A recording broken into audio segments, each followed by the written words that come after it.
بسم الله الرحمن الرحيم الحمد لله رب العالمين الصلاة والسلام على سيدنا المرسلين وعلى آله وصحبه أجمعين. Assalamu alaikum wa rahmatullahi wa barakatuh. So today, inshallah, I'm going to give you a brief overview of the gluten-free iftar. This is a suggestion made by a sister, and I think it very much reflects the confusion that we have around gluten. Who should be eating it? Who should be refraining from it? And if so, what does keeping off gluten look like? What would that look like at iftar time? And I was hoping to demystify some of the, demystify some of the sort of ambivalence around gluten and the evidence around whether or not we should have it in our diet. So I have a short screen presentation, which I'm going to share with you. Okay. Slideshow from start. Okay, to gluten or not. So here are some yummy foods. You've got baguette, you've got wholemeal bread, you've got some grains, you've got wheat, you've got biscuits. I think somewhere in the background got pastries and cakes. Alongside you might have some, some halva, which is made from semolina. You might have couscous, you might have bulgur wheat, you might have a rye cracker. There are many, many foods that contain gluten. And they're often staples within our diet. They're often deeply nourishing, very tasty, have a texture that we crave, and they're very, very filling. So what is gluten? This very hyped up and controversial molecule. It's actually a complex protein molecule, which is made of two smaller proteins called gliadin and glutenin. And it's found in a number of grains, such as wheat, rye, to a lesser extent in oats, in spelt, barley, and other ancient grains. And as I showed you in the previous slide, you can find it in most grain-based foods, most baked goods, bread, cakes, biscuits, pastries, rotis, wraps, almost anything made of flour is likely to contain an element of one of these flours, wheat or rye, often a mixture of flours. But actually gluten itself is developed. So we actually use the gluten to give bread its texture. So it has two main qualities. One is to give an elastic texture, and the other is to create a plasticity. So it's almost like a glue. So when we knead the flour, we knead the dough, we're actually developing the gluten, which holds our bread together. That's why if you've ever tried gluten-free bread, you just find it crumbles. Because it's gluten-free. It hasn't got the same glue to hold it together, and they need to kind of put another fillers to keep the bread together. Many people believe that they are intolerant of gluten or allergic to gluten, and are trying out gluten-free diets with variable levels of success. So on this slide, I just wanted to talk about the history of bread a little bit, and bread as food for the soul. So I've always found the thing around gluten quite tricky, and I do believe that Allah subhanahu wa ta'ala has given us a wide and a vast range of foods, and he's talked about eating in moderation and not making the halal haram. So I'm very mindful of this, because it's very easy when you go onto social media to start extracting and excluding one food after another. I do think as a functionally trained doctor that there is a role for manipulating the diet and using that where healing is required. However, to generally exclude something like grains without a good reason is like denying yourself one of Allah subhanahu wa ta'ala's blessings, and like that you might be excluding dairy, you might be excluding lots and lots of different foods, because they've become controversial in our day and age. People before us have lived to ripe old ages, they've had good lifestyles, and they've had much less processing of their foods. So in Surah Yusuf alayhi salam, Allah subhanahu wa ta'ala tells us about how firstly the king's dream, where there were the 7 fat cows and the 7 lean cows, and then of Prophet Yusuf alayhi salam wanting to manage the grain, the storehouses of grain, so that there would be enough grain for times of famine. So we don't know what grain it was, but we're taught, we have the analogy of ears of corn in the Quran, for example, when Allah subhanahu wa ta'ala is describing zakat. So it's something that is known within the culture of almost every culture, even from the earliest prophets. And Allah subhanahu wa ta'ala has created grains, and he's made them a staple food for rich and for poor throughout time. There's a hadith, Abu Hazm reported that he asked Sahal radiallahu anh, did you see refined flour in the time of the Prophet sallallahu alaihi wasallam? Sahal said no. He said, would you sift the barley flour? Sahal said no, but we would blow the husks from it, and that's in Bukhari. So I believe Sahal was one of the Tabi'een. And what this is essentially saying is that they would have bread, and it was likely barley bread in the time of the Prophet ﷺ. And barley is a grain that contains gluten, but they would, it wasn't a refined flour. They would just blow away the husks, which means that it was minimally processed. And we have in the Bible the narration of Jesus, Prophet Isa alayhi salam, showing bread. And likewise, there are many narrations stemming right back to ancient cultures where we talk about the importance of bread. We then have the word breadwinner, which means that the person who's responsible for earning the income and putting the bread, so putting the food, the sustenance on the table. And in another place, I was reading that grains are actually symbolic of our life cycle, and that's why they use this example of vegetation and grain many times in the Quran, where he talks about harvests being destroyed, and turning ashen as a result of our deeds. And in many ways, bread is an almost complete, basic, and universal food.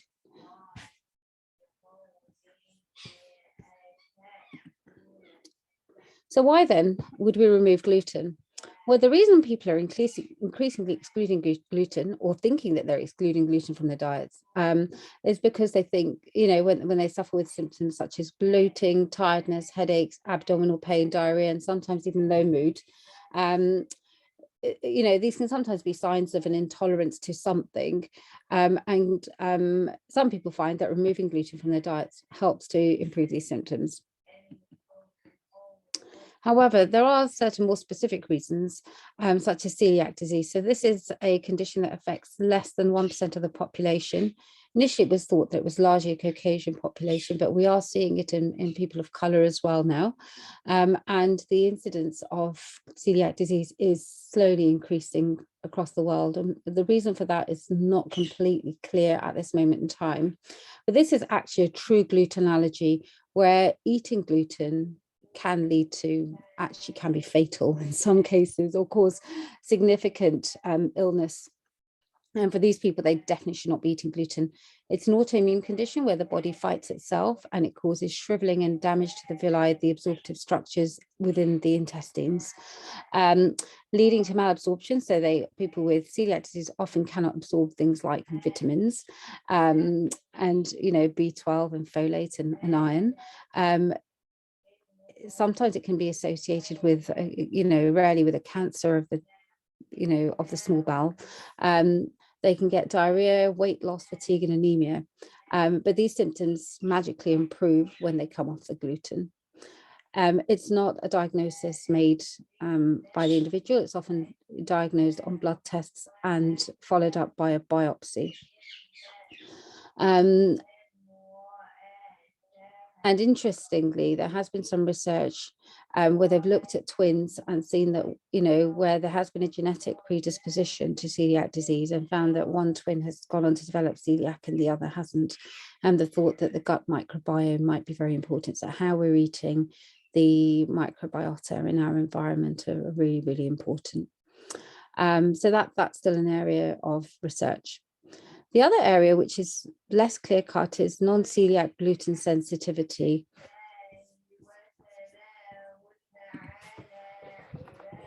It's quite loud.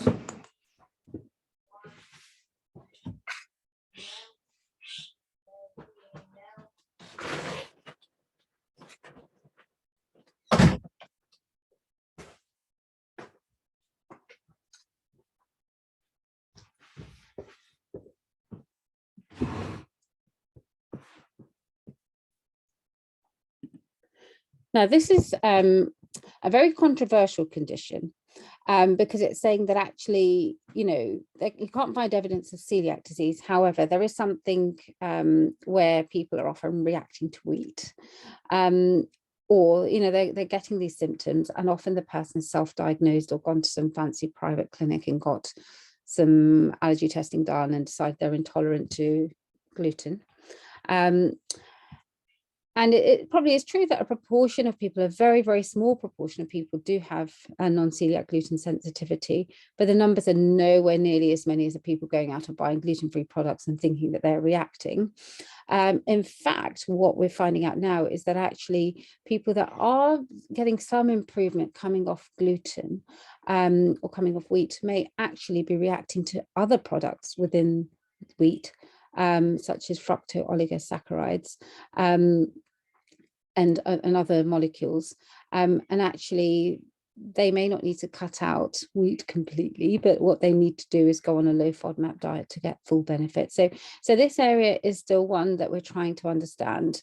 But what we know is that non-celiac gluten sensitivity is nowhere nearly as common as people think.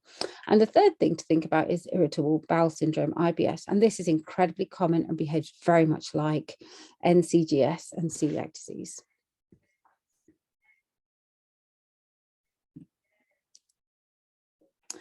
And then we have other autoimmune conditions such as thyroid disease. Now, the interesting thing here is that in conventional medicine, we wouldn't necessarily advise you to come off gluten if you had, say, hypothyroidism. However, what we do know is that there is a crossover between celiac disease and other autoimmune conditions and vice versa. So these conditions would include things like Hashimoto's, so an autoimmune type of thyroid disease, type 1 diabetes, autoimmune hepatitis, so liver diseases, and inflammatory bowel disease. All of these are associated with an increased risk of celiac disease. And sometimes a celiac may be mild or even asymptomatic in people with these conditions. And likewise, if you have celiac disease, there may be an increased risk that you develop or have one of these other conditions. So from that point of view, it's not completely unjustified to remove or do a trial of removing gluten from the diet. And what people find is that if there is some asymptomatic or very mild celiac disease, removing the gluten actually doesn't necessarily change the trajectory of the other autoimmune condition, but it may help manage it better. So for example, in thyroid disease, you may be better able to absorb some of the medication that you're taking, and in people with type 1 diabetes, there may be better blood sugar control. So it's worth considering if you fall into one of these categories.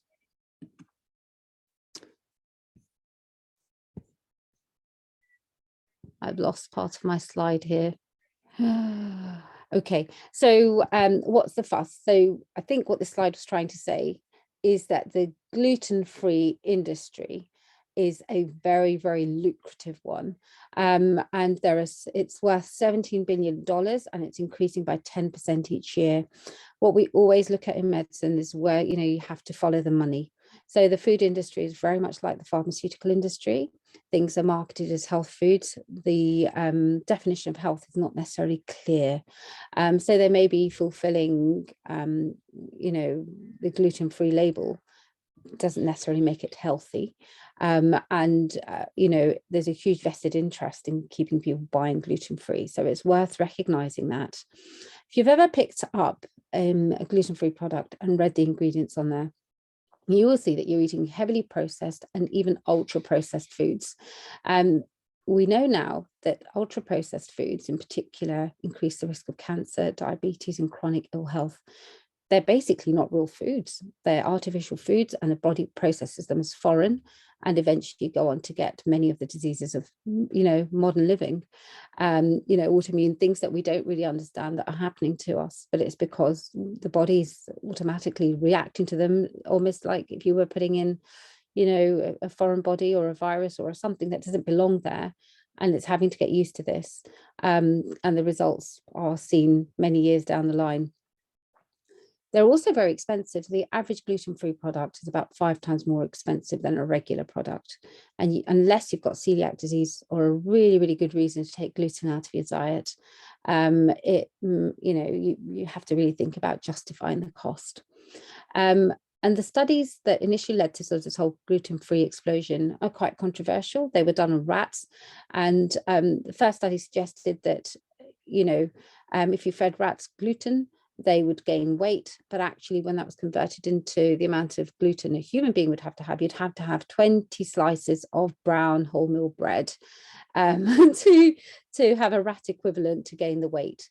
And then, in another study, they found that actually feeding the rats gliadin, which is one of the component proteins of gluten, actually led to more efficient fat metabolism. So the studies are actually out, and we can't say that gluten exclusion is overall a health benefit. And then where is gluten found? So gluten is found in whole grains. And whole grains are an important component of the Mediterranean diet, which has been associated with reduced rates of obesity, cardiovascular disease, type 2 diabetes, and even improved mental health. In a US study looking at 100,000 healthcare professionals over 26 years, those people who had the lowest gluten intake actually had a 15% increased risk of heart attacks. And in another more recent Danish study, people that actually included gluten in their diet had lower weight and lower stress hormone levels on measuring biological markers. So it's not a straightforward equation, really. And then there's a whole issue around, is it gluten-free? Is it sort of wheat-free? So wheat contains proteins other than gluten. There is some crossover between those proteins and gluten, but actually, just as I mentioned with the low FODMAP, that there are other chemicals, other proteins within wheat that you could be reacting to. There may be some reaction to gluten, but actually that might not be the biggest problem. So you could end up including all the gluten-free foods, but actually what you're sensitive to is wheat, or sensitive to is something else, a fructooligosaccharide or something else. And that's where the role of seeing a proper doctor or practitioner becomes very important, so that you're not excluding important food groups from your diet, but also looking at sort of low FODMAPs and elimination type diets, which should be time limited.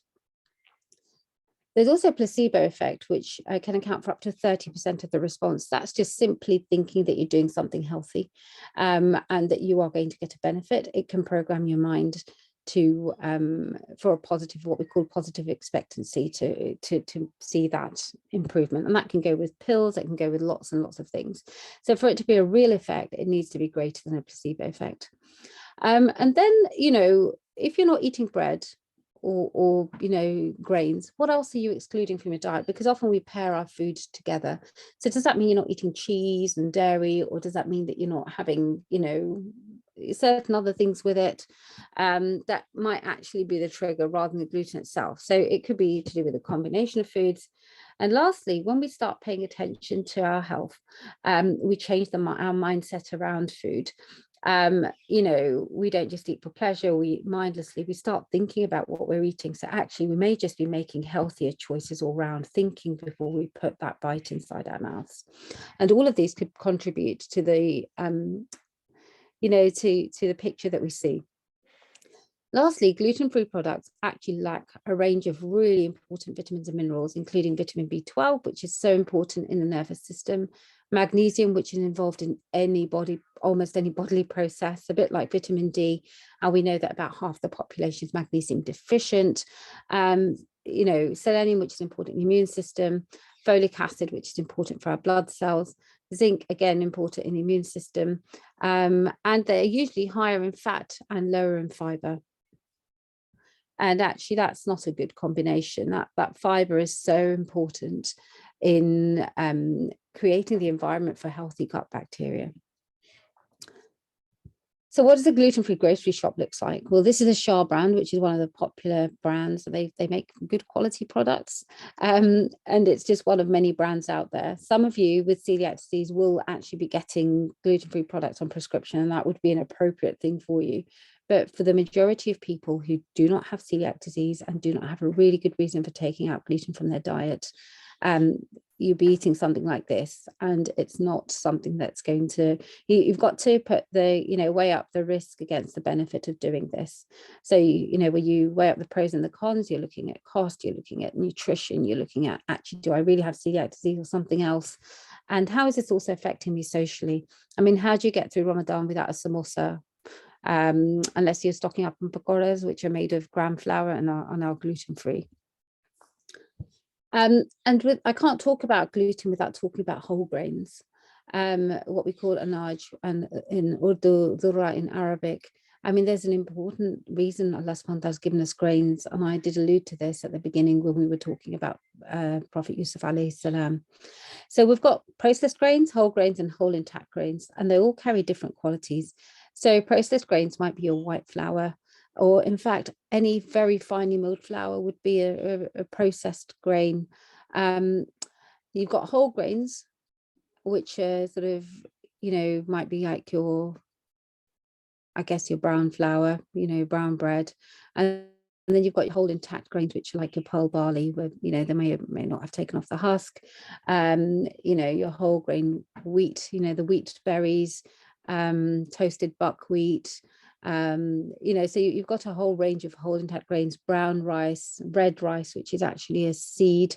And they carry different properties. And we know that processed grains are actually the worst, and they probably should not be a part of our diet. That means you get rid of your white basmati rice, you get rid of your, your white flour, in most situations, not in every situation, because they're going to cause havoc with your blood sugar levels. When you look at whole intact grains, actually they cause very little disturbance to the blood sugar. So this whole thing about actually having to take out grains from your diet and having, with the low carb, I mean, low carb does have an evidence base, and it's a very strong one. But actually you could very easily have whole intact grains in your diet and perhaps be better off longer term. We know the Prophet ﷺ did not eat white bread.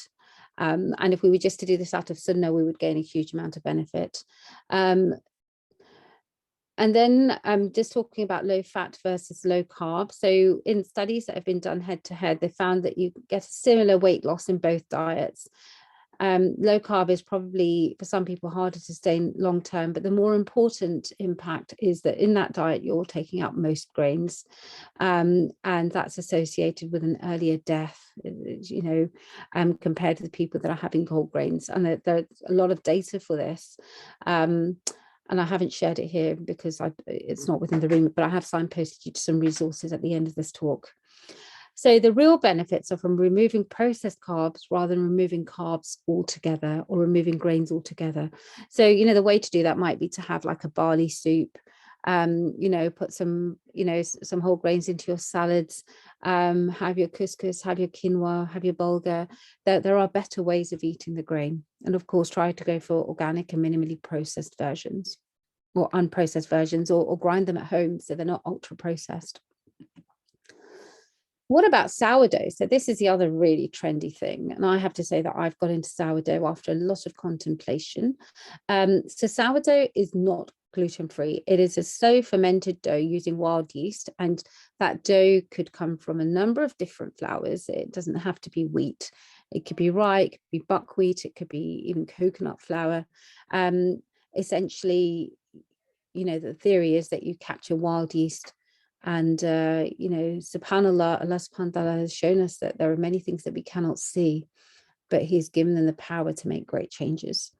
So it's a slow fermented dough using wild yeast. So you don't actually add the yeast. There are natural bacteria, fungi, and yeast present in the flour that become activated when you give water. And water is a source of life. And it's very, very easy to create a fermented sourdough starter and to have sourdough discard ready to make flatbreads, rotis, and naans all the time. So when you create this environment where you've got a lack of oxygen and you've got water and you've got your dough, your flour, you generate an overgrowth of lactobacillus, which gives a tangy taste and changes the pH. But the other process that happens is this lactobacillus growth actually leads to partial digestion of the gluten. So sourdough is not gluten-free, but it's lower in gluten. And it also releases beneficial peptides, which are really good for your gut health. It increases the fiber content and the vitamin content of your food. So it actually makes it a lot healthier. What it doesn't do is get rid of the gluten completely. And it's easier, makes the bread easier to digest and reduces the sugar spike. So it's actually, alhamdulillah, beneficial food, and it's probably how we were meant to do things in the first place. And it's very, very easy. It's very effortless, and it means that you've got dough ready to go whenever you want to use it.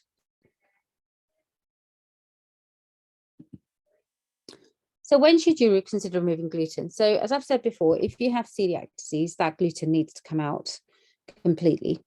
In all other conditions, it's worth, considering removing the gluten if you think you've got symptoms of intolerance, and then reintroducing it after 6 weeks. And so that would mean that you're removing all grains ideally, to see what happens. And you need to be very, very strict about this. So things like mustard, things like many sorts of spices and seasonings, even tomato ketchup will contain gluten. So you need to be checking all your food labels and packaging if you're going to do this properly. And you would remove it completely. And after 6 weeks, you would start to reintroduce it and see what happens. So if you're suspecting celiac disease, it's, you could try it before you see a GP, see what happens. But before they make a diagnosis, they will need you to be on gluten containing foods for at least 6 weeks with a good dose of gluten daily. There's some evidence that taking gluten and dairy out of the diet may be helpful in autism. The data isn't there yet, but there are some anecdotal studies that for some people that is helpful. Obviously, if the child has very restricted eating and all they're eating is gluten, then by removing that, it's not going to be very helpful. There's also some evidence that people with significant mental health conditions such as schizophrenia may have antibodies to gluten. But again, the data is still being looked at, and studies are being conducted to see whether gluten is important to remove in these patients, because there will be other aspects of their diet that will be important, and that may be crossing over with a gluten sensitivity. And there may be a role for gluten in depression. Again, it's not clear, but it will only affect a very tiny proportion of people in the non-celiac gluten sensitivity bracket. Or if you have IBS or other chronic health conditions, you may find that actually you're feeling a bit low anyway, and you may not be eating correctly. You may be having way too much, junk food, bread as a comfort food, or donuts or whatever. And so actually there's a bit of a confounding effect there. If you've got autoimmune diseases we discussed before, so thyroid disease, type 1 diabetes, there are no hard and fast medical guidelines, but you might want to see if removing gluten helps your symptoms in some way, shape or form. It probably won't completely cure them, but you may find it helpful. And the last one is leaky gut, which is still to make its way into conventional medical textbooks. But this talks about a breach in the gut, which happens when we're having a lot of processed foods, emulsifiers, living highly stressful lives, and toxic lives. Actually, it starts to damage the gut, and you get something called dysbiosis, which is an imbalance in the gut microbiome, and leaky gut, which means that things that shouldn't cross the gut blood barrier into the bloodstream start to cross over, and so you start reacting to them. So who's going to be up for a gluten-free Ramadan? I for one am not, alhamdulillah, but I'm sure there'll be people watching this who will feel that actually perhaps it's time to take out gluten. I would say unless you've got celiac disease or you're already gluten-free, now is not the time to do it, because you're going to struggle to find what to eat. Changing a habit is a hard thing. People that are low carb or on a keto diet will probably be relatively gluten-free. People with celiac disease should not be eating gluten. People with genuine intolerance may wish to go for a gluten-free Ramadan. You can, of course, reduce the gluten through sourdough bread, and reduce kneading. So the less you knead it, the less the gluten is developed. We've also talked about alternatives. So you could have gluten-free foods, but they're not necessarily low carb. And that's an important distinction because people often get mixed up. So just because something is gluten-free and you think you're taking out the grains doesn't mean it's low carb. So grains such as quinoa, for example, are actually very high in carbohydrates, but they are gluten-free. So it's worth thinking about that. What exactly are you trying to achieve? And are you looking for a high fiber diet? Because that's going to be hard to achieve without gluten, without gluten, but it's not impossible. And that becomes really, really important when we're trying to regulate our gut microbiome, which is implicated in so many diseases. So the alternative flours that you have at your disposal, or alternative grains, I mean, coconut is not a grain, but coconut flour is often used in the gluten-free camp to do their baking and making bread and making rotis. You mix the coconut flour with some psyllium husk, make a dough, and then you can put it onto a pan and make some bread. There's rice flour. Again, that can be very high in carbohydrates. It can really spike your blood sugar. There's buckwheat, and buckwheat can be used as a seed, but again, it's quite high in carb. But it makes really lovely pancakes, and it's a lovely toasted grain to have in your salad. There's teff and quinoa, which are again really nutritious grains. Teff is an Ethiopian grain. It's very, very fine, so it's a great way to add fiber and some of the nutritional benefits of grains into your, for example, your dal or into whatever, your soup. You won't even know it's there. It's so fine. And then you've got sort of other sort of traditional flours, millet, amaranth. The keto camp will often use almond flour for a lot of their baking. It's high in protein and fat, but it's nutritious, and it makes really lovely bread. And I've quite enjoyed using almond flour at times.